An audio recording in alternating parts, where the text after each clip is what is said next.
just before 11 o'clock in Honolulu, 4 o'clock in New York on Friday. Happy Aloha Friday, as we say on the islands. It is the 31st day of January, 2014, and this is the Daily Report for Gold and Silver, our weekend review.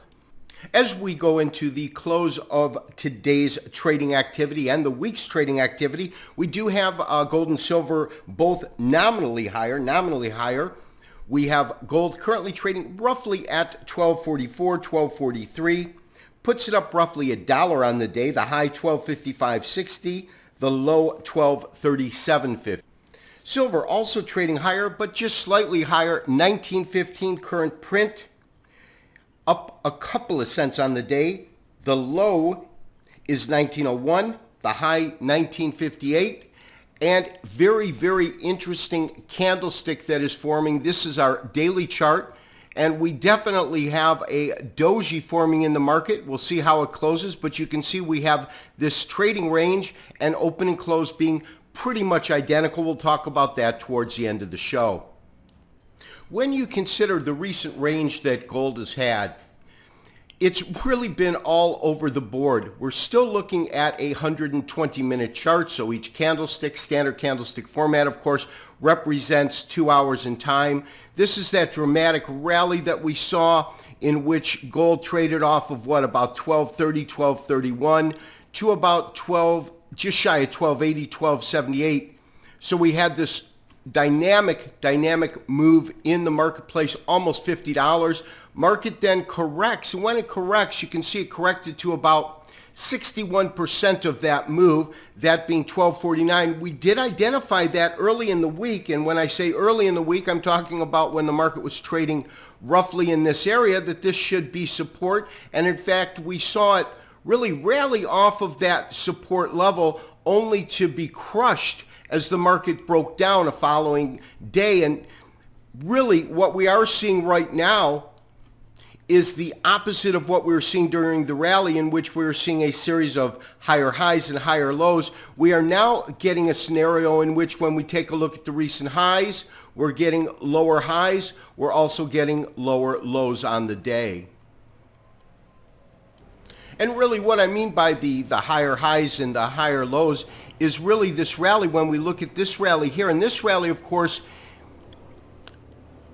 we looked at just this one little segment here, but then when we look at the last real rally we had, and that's starting from this low just above 1180, I think the low was around 1183, you can see you get a high here and a low, higher high, higher low, higher high. Here we do not get a higher low, and that was probably, or should have been, our first indication. We do get a higher high here, but then we start going into the scenario we just talked about, which is highlighted right in this area. That's the area that we blew up. I believe it was last week, Thursday, when we had that dynamic upside move, $40 move in gold. It also pushed us above that long-standing resistance line. We're now right back to that. We'll see that when we take a look at our daily and weekly charts. This, of course, is a half-a-day chart. Now, in a half-a-day chart, if we look at our long-standing resistance, either these series of tops here and here, or even a shorter one here and here, there's no doubt this rally did break above that particular line and is still effectively trading above that. We can also see different fib retracement levels, and I have one here that is a 76% retracement, and the retracement is from this low here up to this particular peak. This particular peak occurs at roughly 1360 on the market. And when we look at that particular peak, in other words, from this low to this high, this is where we are currently pegging our support, roughly at around 1240. Market is now trading effectively above it, say 1244, and it still looks like it is in an upward tack. However, as we pointed out on our short-term charts, we are now getting a series of lower highs, although slightly lower. And in terms of our lows, we had higher low, higher low, higher low. We're still getting actually a higher low if the market holds in this area. So all in all, I am bullish on this market, even with these dynamic moves that we have seen. The question is the range seems to be expanding. In other words, we see the market move up $40, give it back a couple of days later, and we're not getting really clear-cut direction on a short-term basis like we do on some rallies, because as you can see, on a rally like this particular rally, let's go ahead and start fresh. The predominant factor on this are these green candles. You get these very, very slight consolidation periods. You get a spark up, slight consolidation, and then you hit your top here. That, when you contrast that to these types of moves where you get sizable move up, dynamic correction, decent move up, very, very strong correction compared to the move. Here you give up that and more. It has been kind of a whipsaw or a teeter-totter in which it gives and takes, gives and takes, gives and takes. However, when we stand back, the overall direction of this market has been up ever since it hit that bottom, just above 1180. And of course, we pegged this 1180 really as a double bottom here and then again here. But the really interesting sign of what is happening in this market, this is our daily chart. I've got it really expanded so that we can take a look in detail at these candles.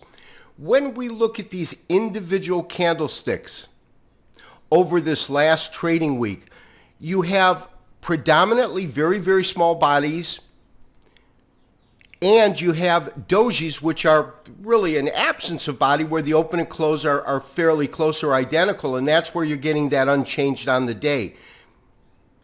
Take a look right here. Here's a doji. Here's another one. And the interesting thing is that when we look at the range of this market, you can see that it has gone into the area, that long-standing resistance line. Let me go ahead and compress it now so we get a better sense for what's happening. You can see that it popped above it, and that's what really signaled some sort of a breakout, but there was absolutely zero follow-through. And so our question has got to be, is this a false peak? In other words, is this a false breakout because we had the market come in and then trade down, but it has effectively on a closing basis maintained above it? Will we see it begin to spark back up, or do we have more downside to go? If we have downside, I'm looking at about 1220, 1230 as an area where I think it would wash out all the shorts.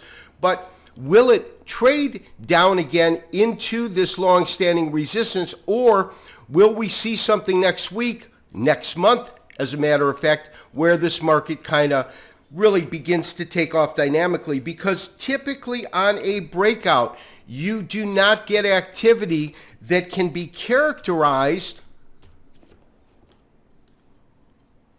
and I'm trying to blow these up, but that can be characterized with this kind of a movement. This is a breakout candle, and this is that last Thursday's candle. This is absolutely a breakout in the marketplace itself, but no follow-through, no follow-through.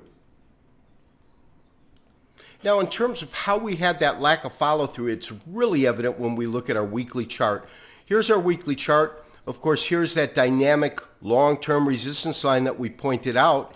And on a weekly basis, although we saw it pop through there last week, this week's candle has been characterized as a down week. We can see that right in here. Market's trading at 1243, and it's really right kind of at that range. Of course, you've got the open at the beginning of the week, close on Friday, and that's why we're seeing these dojis in between or during the week, but not when we look at our weekly candlestick and any kind of patterns that evolved. This, to me, absolutely looks a little bit on the bearish side. If we go ahead and blow that up, the candlestick pattern that we're getting on these 2 weeks is an engulfing bearish. An engulfing bearish is a scenario in which it opens above and closes below the real body of the prior candle.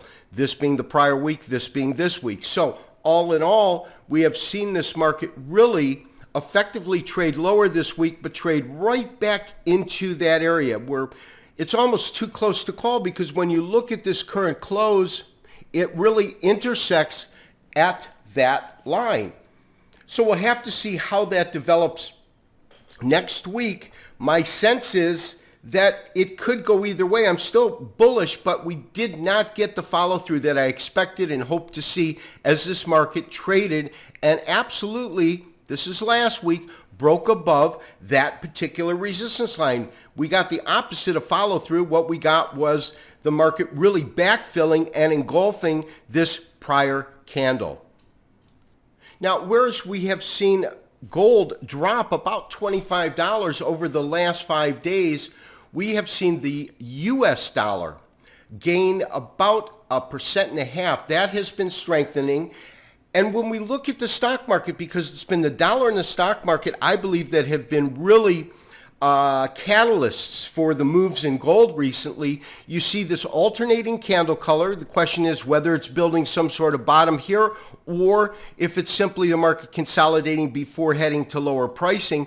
But hit its high, definitely dropped. But the characteristic, this of course is a daily chart, over this last week has been dynamic, in which we have seen the market up in triple digits and down in triple digits. That, along with a stronger dollar, has absolutely been the catalyst that has propelled gold trading about $25 lower over the last 5 trading sessions. And then finally to silver. Silver has given up quite a bit of its value in the same way that gold has. You can effectively see this down move in the market, trading till it found some support. I'm pegging support roughly at $19 per ounce. We see a series of tops. This particular day in question, the market did truly trade to this range, but I think it's more of an aberration, meaning either large contracts coming in and out of the market. Our real band of support had been at around 1958. That is the 76% retracement level we have talked about over this last month. We effectively broke through that, and now the question is, will it find support at around $19 per ounce? Much in the same way that we question whether or not gold will find support at roughly $12.40. This has been Gary Wagner, wishing you as always good trading. We'll talk to you next week on Monday for another daily update and review. Bye-bye.